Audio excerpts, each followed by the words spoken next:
Dimanche 20h, les titres. Nous allons essayer de comprendre et voir clairement ensemble comment nos relations avec les forces françaises ont évolué. Tamsir Diabaté va nous faire l'historique de leur présence ici depuis 9 ans, de Serval à Takuba en passant par Épervier et Barkhane, et pour quels résultats sur le terrain.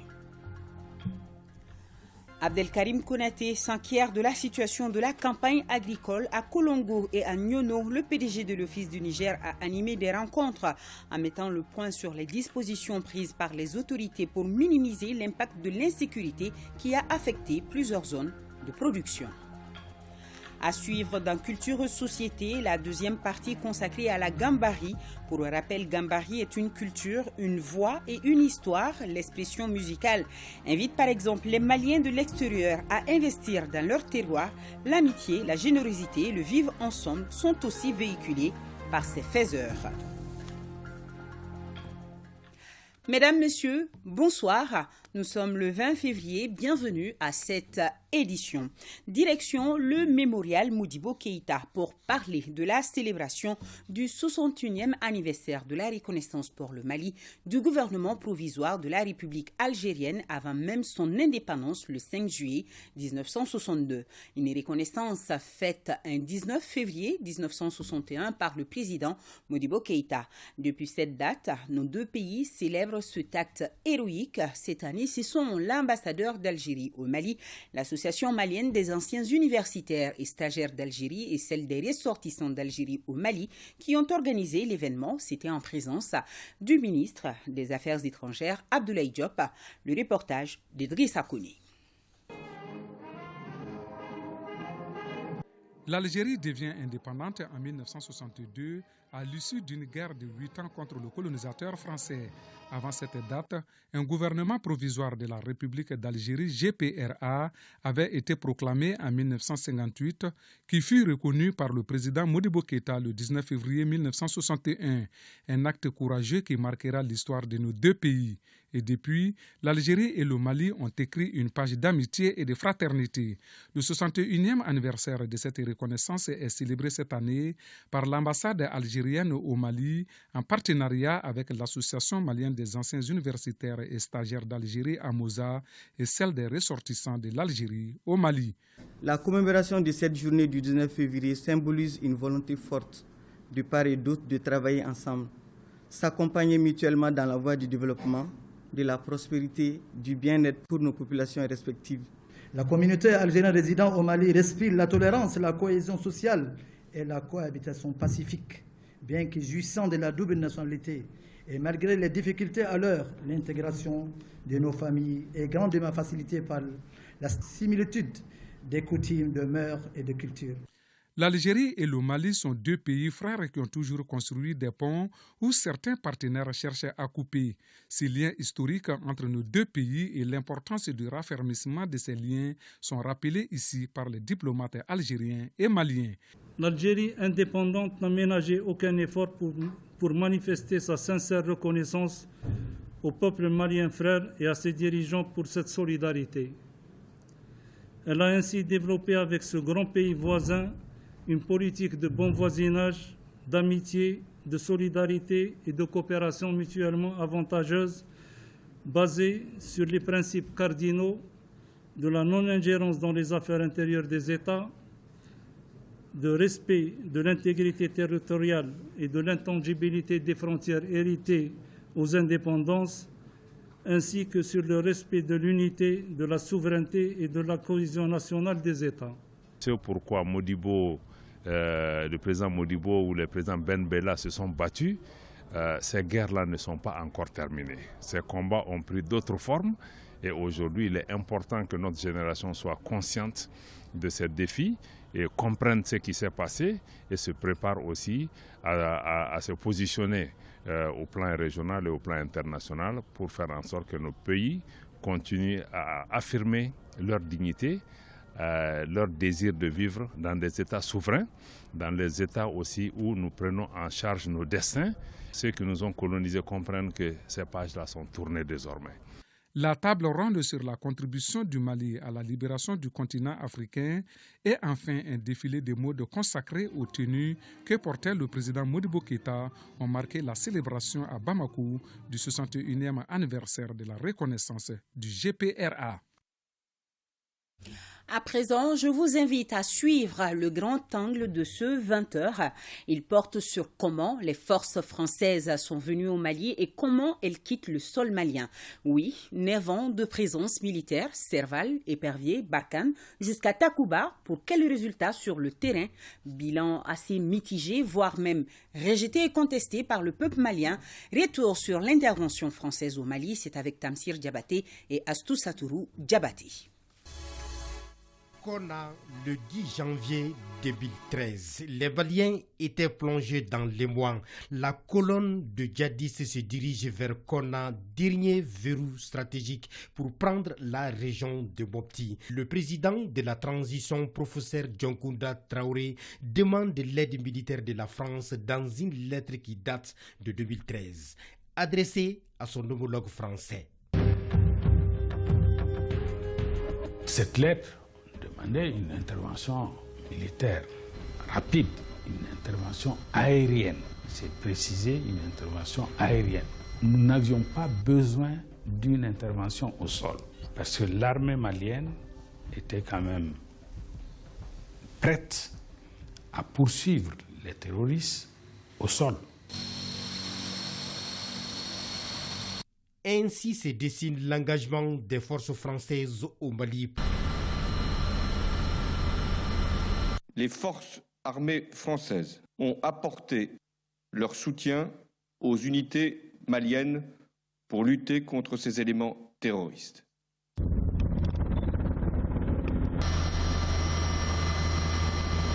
Seulement 3 semaines après le début de l'intervention française au Mali, François Hollande est accueilli en libérateur sur le sol malien, comme pour dire que le peuple malien est reconnaissant. Nous sommes à vos côtés pour le Mali tout entier.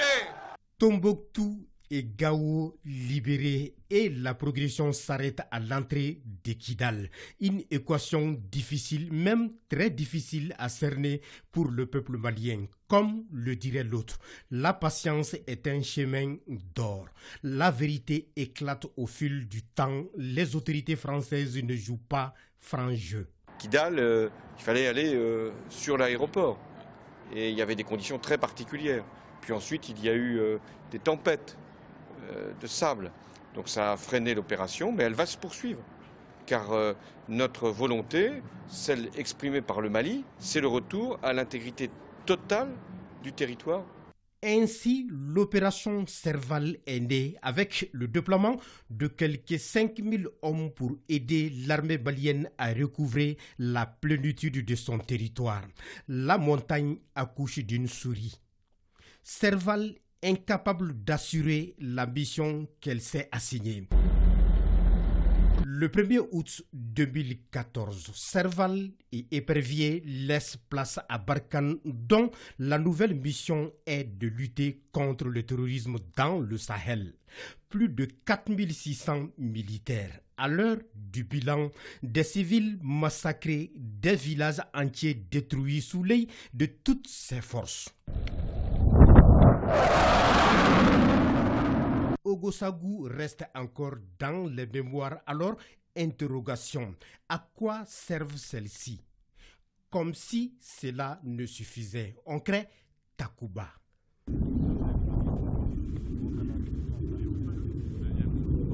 Trop, c'est trop. Le complot contre le Mali est décimé. En fin de compte, les populations ne consomment plus la présence française au Mali. D'où le sentiment anti-français à travers des rassemblements pour demander le départ de la France.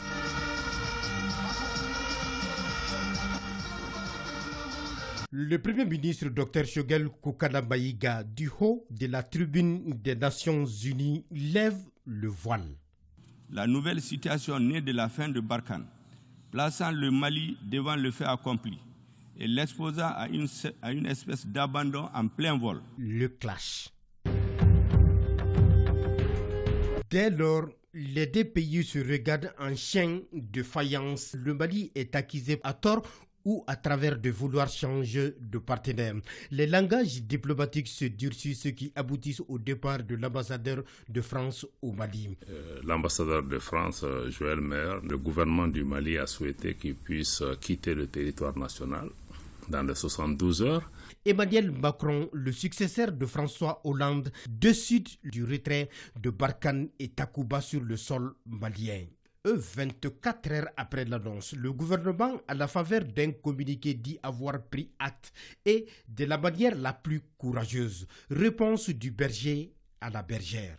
Le gouvernement invite les autorités françaises à retirer sans délai les forces Barkhane et Takuba du territoire national sous la supervision des autorités maliennes. Et oui, les autorités de la transition sur les traces des pères de l'indépendance. L'ambassade de France en République du Mali est informée par mes soins de la décision de mon parti et de mon gouvernement de voir la France évacuer les bases militaires de Bamako, de Kati, de Gao et de Tessalit, qu'elle occupait du fait des accords franco-maliens signés à Paris le 22 juin 1960 entre elle et la Fédération du Mali et qui deviennent caduques après les événements du 19 au 20 août 1960. Venu en héros, la France se retourne en incapable.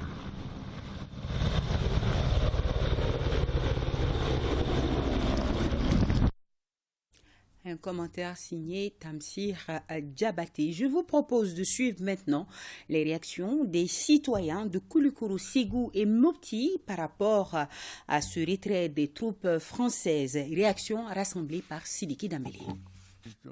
Joyeux. Ça me plaît, vous savez, la France est venue depuis 2013 avec François Hollande sous le prétexte de nous aider à chasser les djihadistes.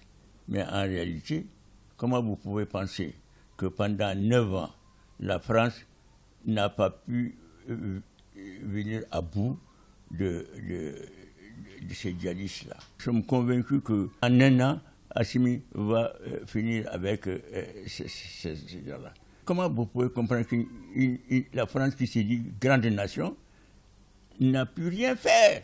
Mais ça veut dire que le jour, ils étaient avec nous, la nuit, ils étaient avec les djihadistes. Nous sommes très contents. Ils n'ont qu'à partir.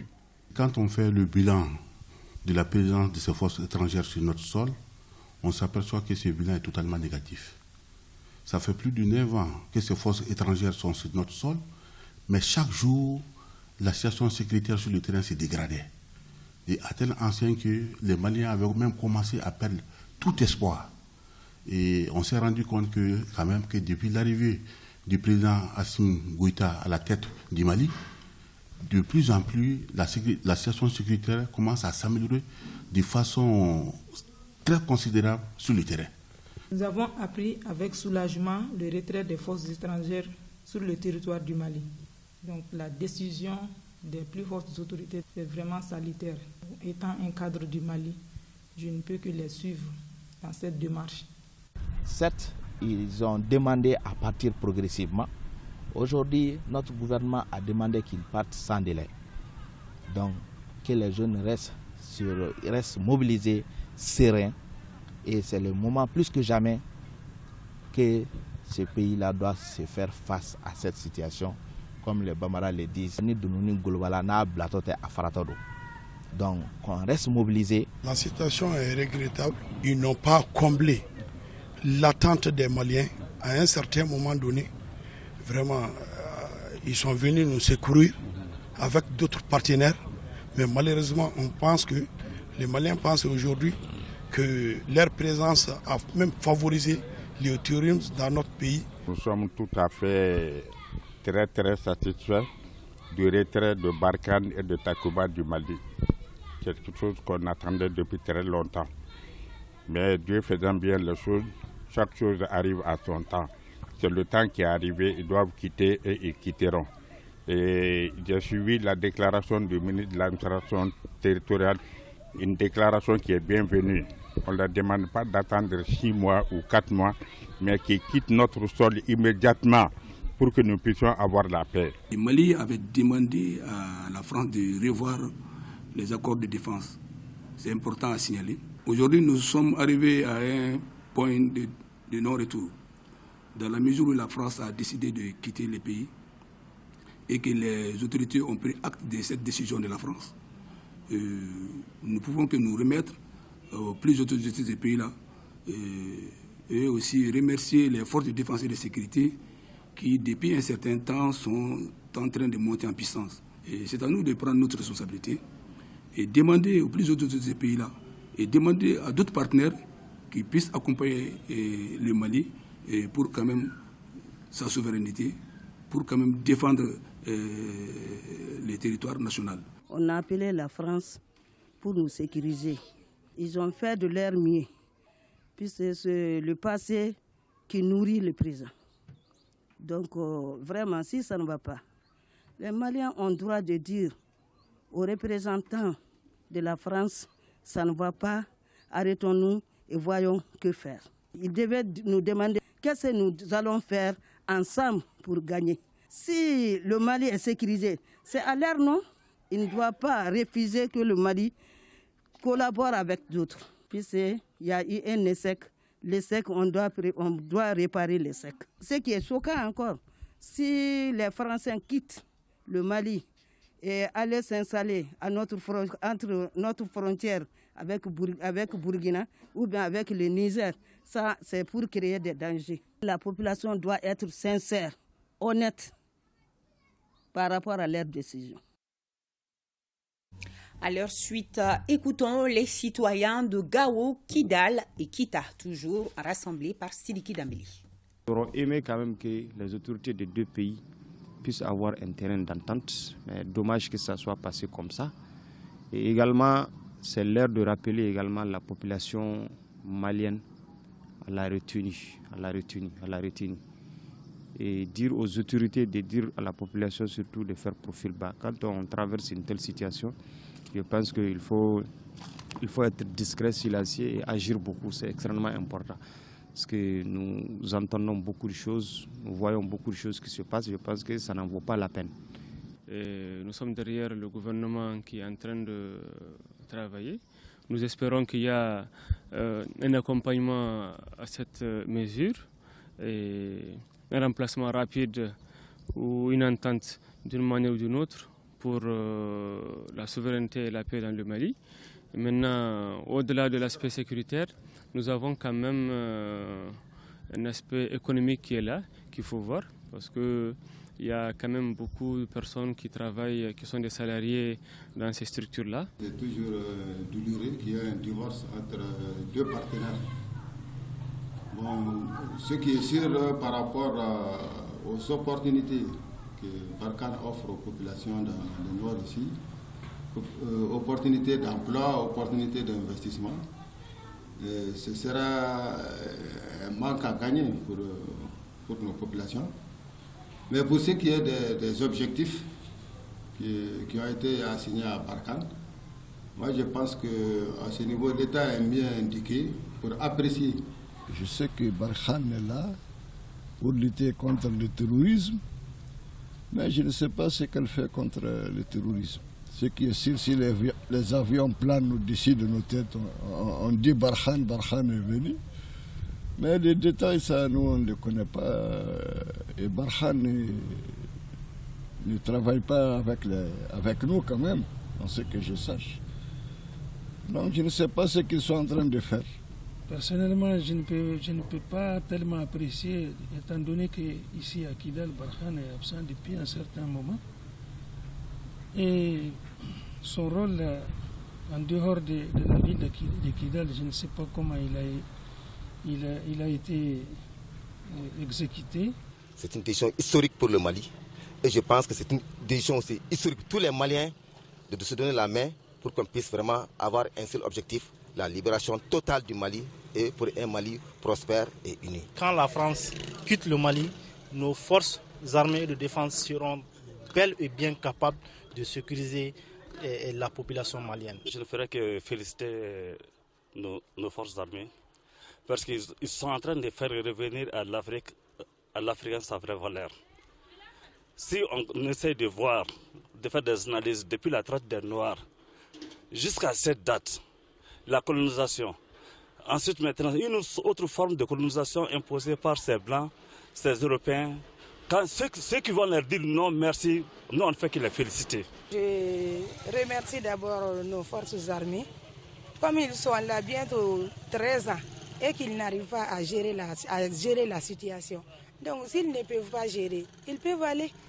Donc comme nos forces armées sont là, eux aussi peuvent nous sécuriser. Ils peuvent défendre notre territoire. Un mot de la grande interview accordée à l'ORTM par le chef du gouvernement. L'intégralité vous sera diffusée après cette édition.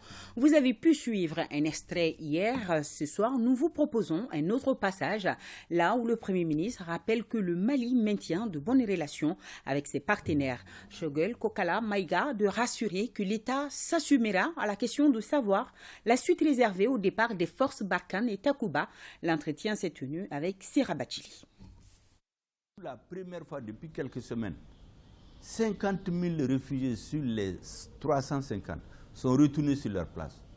Les dernières semaines, plus de 20 000 personnes sont en train de retourner librement chez eux. C'est quand même des signes encourageants. Le président qui est le chef de l'État, chef suprême des armées, qui a les cartes maîtresses en main, va conduire notre peuple à le libérer du terrorisme.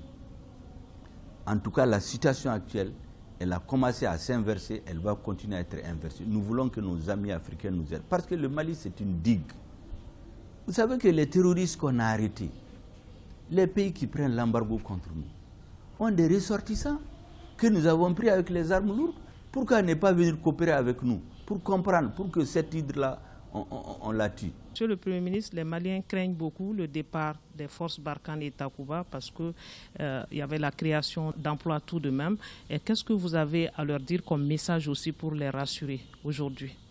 Je dois d'abord leur dire qu'il faut avoir une vision d'ensemble.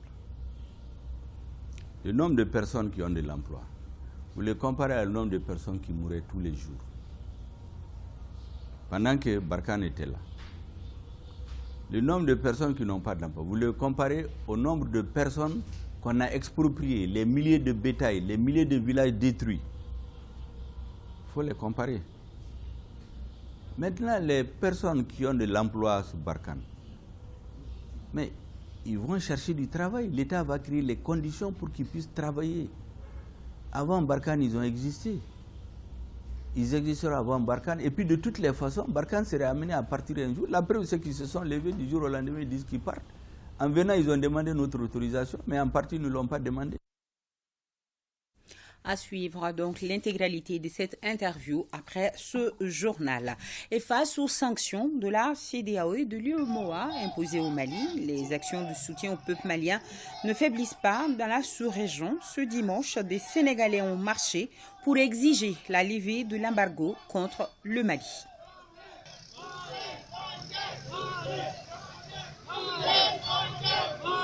Voilà, comme vous voyez sur ces images, un embargo qui pèse lourd sur l'économie sénégalaise, selon les marcheurs.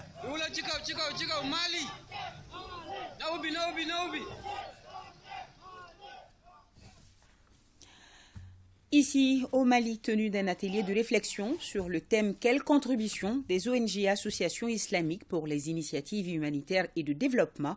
Cette rencontre organisée par la Synergie humanitaire et de développement vise à faire une analyse de l'action des ONG et associations islamiques intervenant au Mali pour une meilleure coordination de leurs actions. Mamadou Fane.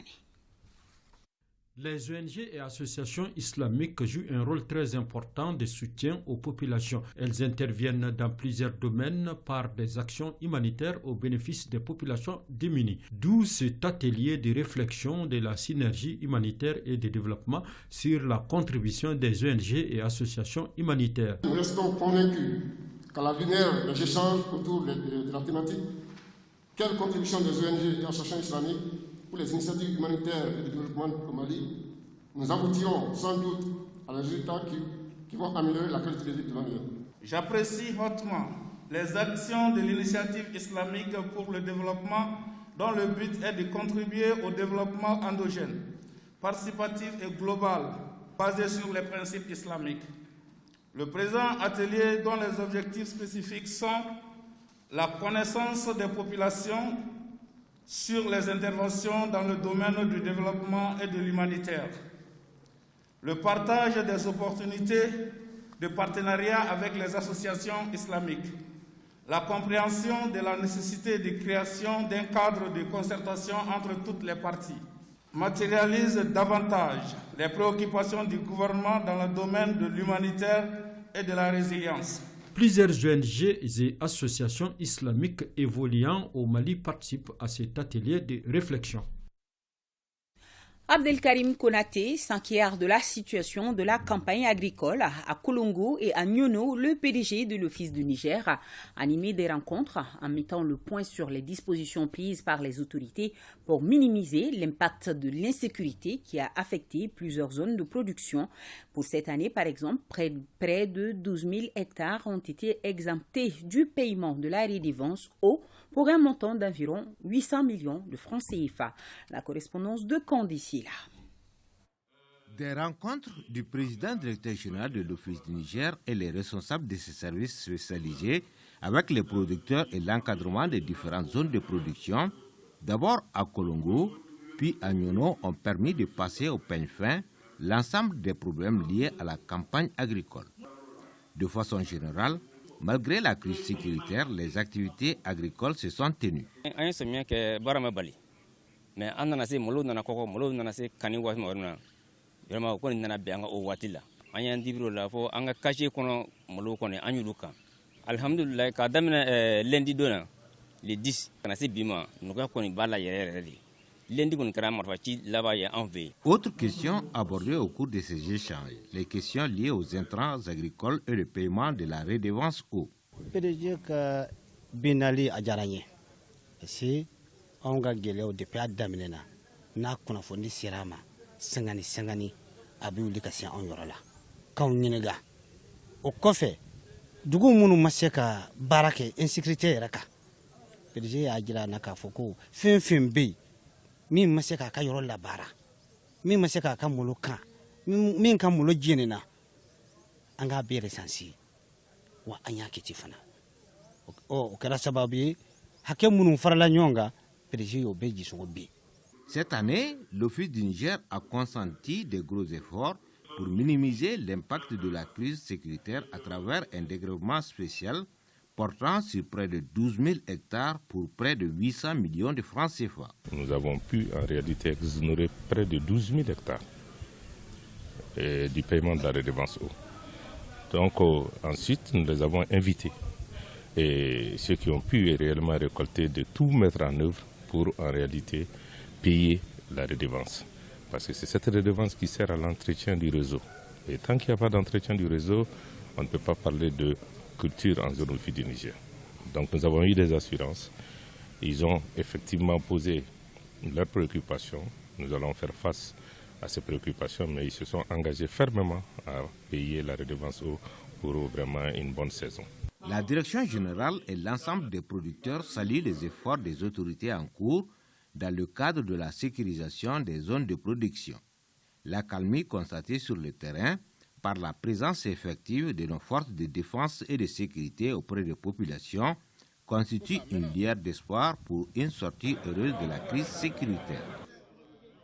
Le programme Tungaranke est désormais fonctionnel. L'écosystème digital va permettre aux Maliens de la diaspora de payer par exemple leurs billets d'avion sans se déplacer.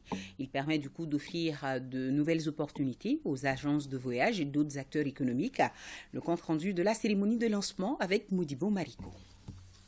Le programme Tungaranke ou l'USA d'un écosystème digital au service de la diaspora.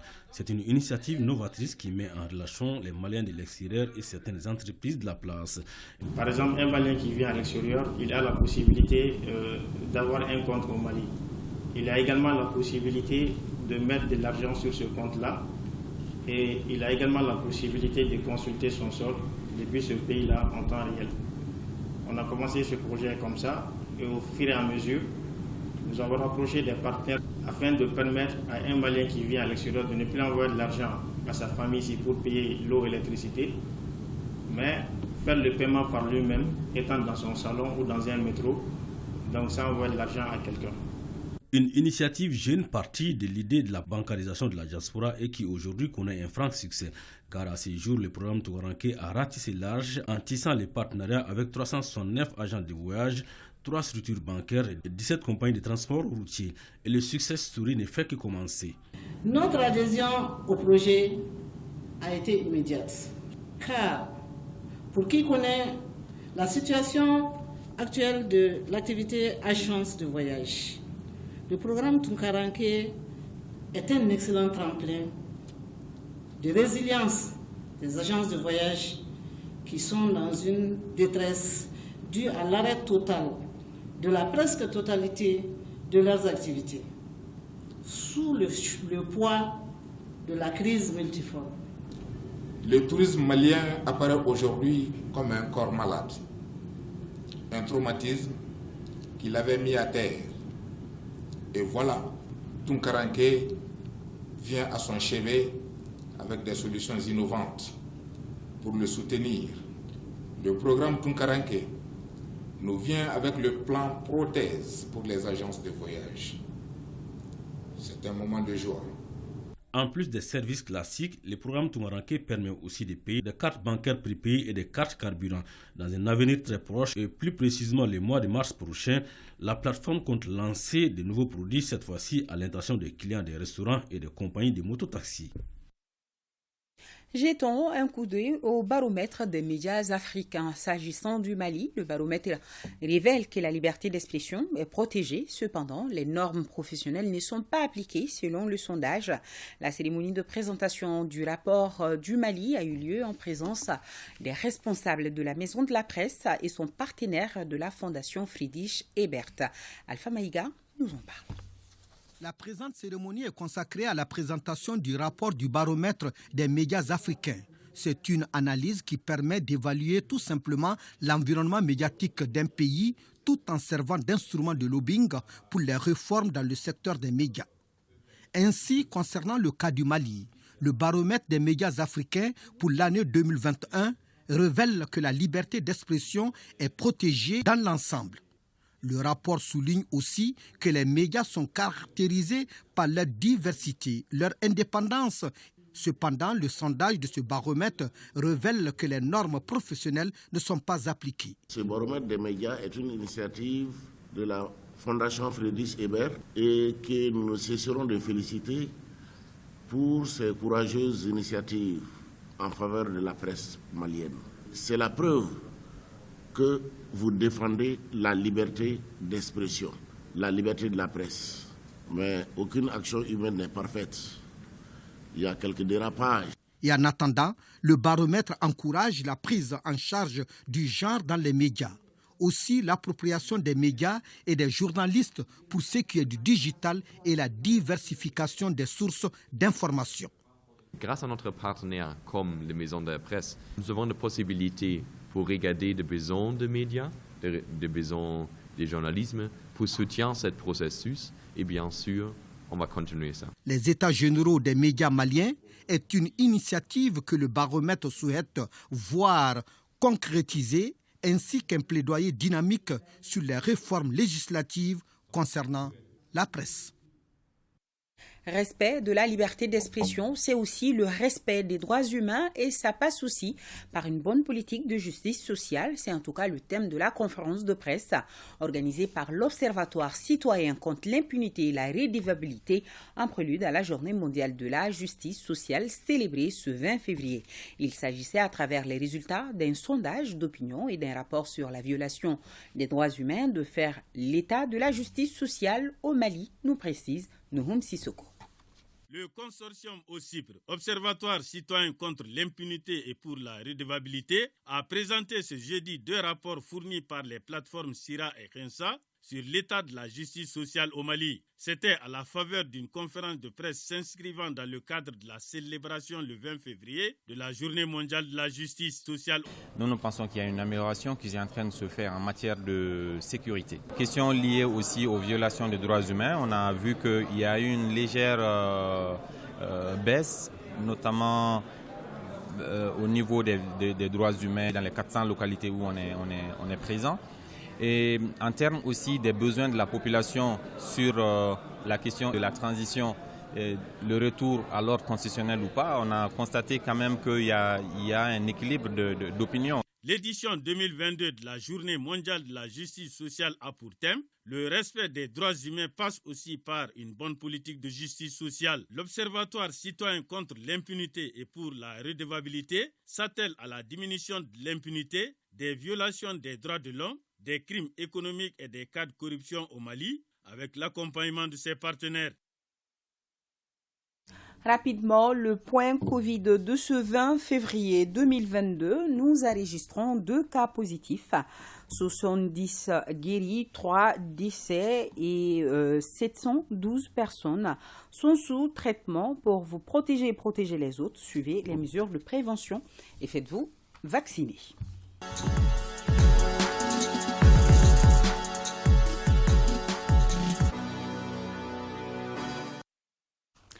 Je reçois Abdulkarim Kaba sur ce plateau. Bonsoir Abdulkarim Kaba. Bonsoir.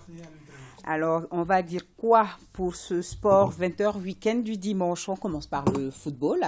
CAN féminine, Maroc 2022, dernier tour des éliminatoires. Le Mali reçoit mardi le Sénégal au compte du match retour. Tout à fait. Après sa défaite 1-0-1 du match aller, le Mali tentera de renverser la situation ce mardi ici à Bamako. Le coach Ousseyni S. Mohamed mettra tout pour galvaniser ses joueuses pour la qualification. En ce qui concerne les autres pays, l'équipe du Cameroun a quasiment assuré sa qualification pour la prochaine Coupe d'Afrique des Nations féminine de football. Les Camerounaises ont battu les Gambiennes 8-0 en dernier tour aller des éliminatoires. Les Tunisiennes, elles, ont dominé les Équato-Guinéennes 5-0. En revanche, les équipes de la Côte d'Ivoire et d'Algérie sont en difficulté après leur défaite 2-0 respectivement contre le Nigeria et l'Afrique du Sud. Donc cette semaine, toutes les équipes qualifiées pour la phase finale de la CAN féminine Maroc 2022 seront connues.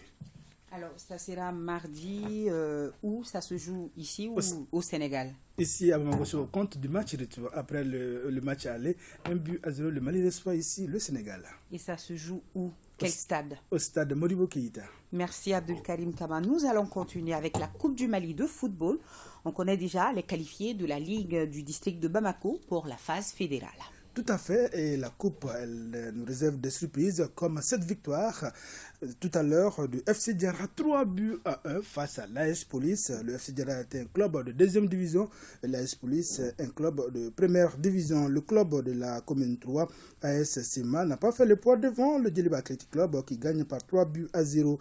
Sont donc qualifiés pour la phase fédérale au compte de la Ligue du district de Bamako, le Djeliba AC, Afrique Football Elite, Assom, le Stade malien de Bamako, l'ISFAS, l'ASL, toutes donc de la Ligue 1, le FC Diarra, Binga FC et l'Asie FC de la Ligue 2. Pour les autres ligues, notamment celle de Sikasso, AS Sakoromeri de Bougouni, AS Alençon de Koutala et AS Douane de Sikasso. Les deux représentants de la Ligue de Mopti pour la phase fédérale sont le CMB et ATS de Koro. Au compte de la Ligue de Caille, les qualifiés pour la phase fédérale sont l'AS Légal Ségou et Académie de Caille, Kassi de Nyoro du Sahel et Renaissance de Kinyeba. Tout à fait, et continuer avec l'Union sportive du siècle d'Ekita. Et vous n'avez que du football à nous offrir ce soir, Abdulkarim Kaba. Voilà, c'est ce qu'il fallait tenir pour ce soir. Merci en tout cas. Avant de vous laisser partir, je vous invite à suivre en image notre pays qui est à l'honneur à Dubaï. Ça sera du 23 au 25 février dans le cadre de l'Expo 2020. 2020, une cérémonie officielle qui sera présidée par le Premier ministre Choguel Kokala Maïga et les autorités émiraties. Au programme, la levée des drapeaux des pays, la visite des 2 pavillons maliens et émiratis et plusieurs autres activités. Comme vous voyez sur ces images, le ministre de l'Industrie et du Commerce, Mahmoud Ould Mohamed, est déjà sur place. Il a accueilli dans le pavillon malien le prince d'Abu Dhabi. Voilà, c'est d'ici. Suivons dans Culture et Société, la deuxième partie consacrée à la Gambari. Pour rappel, Gambari est une culture, une voix et une histoire. L'expression musicale invite par exemple les Maliens de l'extérieur à investir dans leur terroir. L'amitié, la générosité et le vivre ensemble sont aussi véhiculés par ces faiseurs. Une réalisation de Alpha Maïga et Makan Diakité avec le regard de Djadji Amassango, professeur de critique littéraire et artistique. Suivons ensemble. Un jeune Diawando qui s'appelle Hamadoun Ali Hassana Yaranangore. C'est un jeune très célèbre. Et c'est des choses qui ne pardonnent pas dans le milieu Diawando. Il faut à tous les coups qu'on te mette à l'épreuve. Mais Hamadoun Ali Hassana, tout ce qu'on dit contre lui, tout ce qu'on fait contre lui se transforme en avantage. Il venait pour assister au mariage de son ami Hamad Baye Samba. Donc il devait aller au Massina à Tenenkou pour assister à ce mariage. Hampare a demandé à tout le monde d'aller au restaurant et tout le monde s'est servi sur les plats les plus chers qui faisaient à l'époque 35 francs. Emre a dit à Oumou, attends. Il est allé chercher sa guitare et il a joué Ngalle Djeweno Hammari Yarata. C'est ça le rythme de Gambari. Gambari, c'est le monopole du bon voisinage et du vivre ensemble dans le delta intérieur du Niger, la zone des Grands Lacs, le Pondori, le Kunari, le Karta. Tout cela par des populations de tous bords qui ont en commun la sève nourricière, le fleuve Niger. Et le message, c'est quoi? La générosité n'a pas de port, n'a pas de rivage, n'a pas de sélection. Il est dans le chemin de l'amitié. Au nom de l'amitié, on va reprendre que Dieu n'a pas de rapport consanguin avec le prophète. C'est à cause de l'amitié. Les Djambé du Karta et les Djambé du Massina, ils tiennent une rivalité, pas une animosité. Ils s'estiment dans la grandeur, ils s'estiment dans la générosité, ils s'estiment dans le service rendu. En somme, Gambari défend des hommes et leurs valeurs et leur esprit, une culture. Des messages qui aujourd'hui sont un miroir.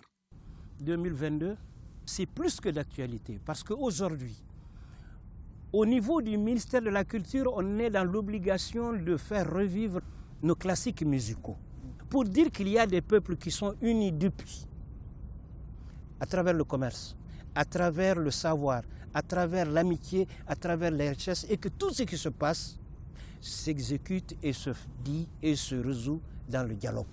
Aujourd'hui, que le Mali ne soit même pas sous embargo, il est important de dire à la diaspora, comme les Diawando de la diaspora de l'époque, ils commerçaient à l'extérieur et comme les Libanais, ils rapatrient tous les bénéfices. Il appartient à chaque communauté, à chaque localité de développer son terroir. Le terroir ne sera que ce que les fils en feront.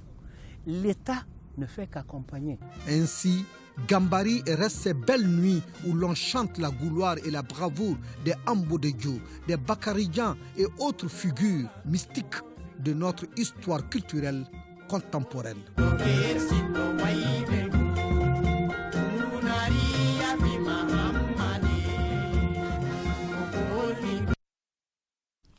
Voilà, le Mali riche de sa culture. Fin de ce journal. Demain à 20h, Fousseini Tunkara. Je vous souhaite un excellent début de semaine à suivre juste après moi les informations météorologiques avec Sewo Tamboura. Aussi dans les programmes, la grande interview signée Sira Bachili. Ça sera avec le chef du gouvernement, Choguel Kokala Maïga. Bonsoir à tous.